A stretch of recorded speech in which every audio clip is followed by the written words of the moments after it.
Alrighty, hey everybody, welcome back for this week's video vlog for the class. Let's go ahead and get right into it.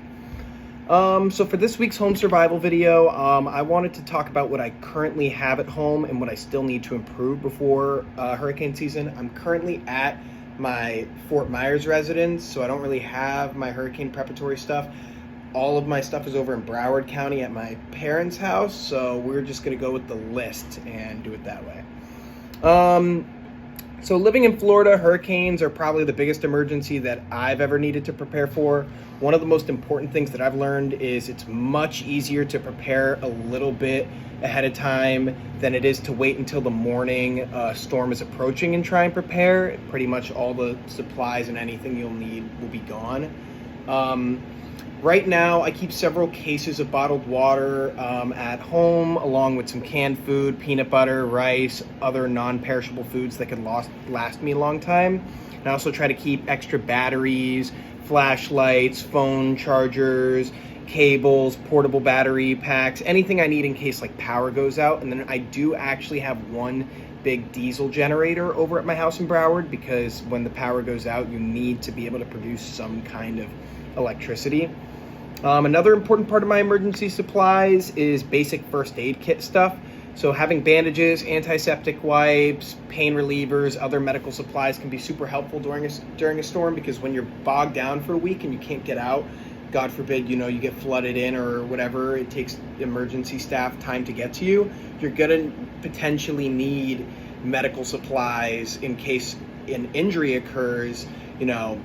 Even something as important as a tourniquet, God forbid a truck or something hits you, and next thing you know, or I don't know, there's a million different reasons why you might need a tourniquet in a hurricane. What if glass slices you and you need sun? Never know. So emergency first aid kit stuff, fresh water, food, perishables, and then energy source stuff. Those are three main things we got on the board. One area that I could improve is I need to have a better cooking method if the power goes out.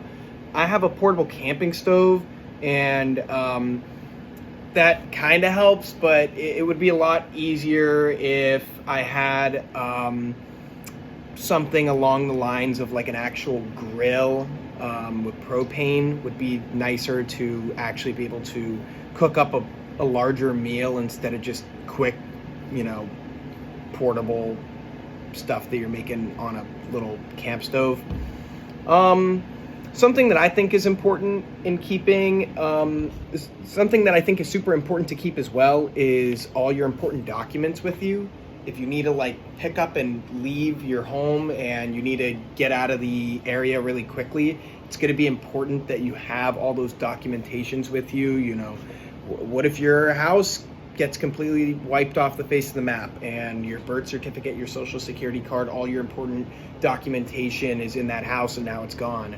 So documentation, your, any kind of IDs, paperwork you need, food, non-perishables, a way to cook it, power, fresh water, first aid stuff. And then the final thing, I guess, is honestly, even though it's kind of effed up, I always keep a weapon with me, because after Hurricane Ian, we went to my grandparents' house and a looter actually was on her property line, and he did actually have a weapon. And I mean, we didn't confront him or anything, but God forbid, he had a weapon. He was on our property looking to steal stuff after a storm, because people get desperate, things get crazy. So I guess that's the wrap up of my video. To rattle it off one last time: energy, food, water, first aid, documentations, and a weapon. Those are the things you're going to probably need during a hurricane. God forbid you don't need to really use any of them, but those are the things that I would recommend. If I was at my other house, I would show you all of the stuff that I actually have prepared. Thank you guys. I hope you have a good rest of your week, and I'll catch you guys on the flip side.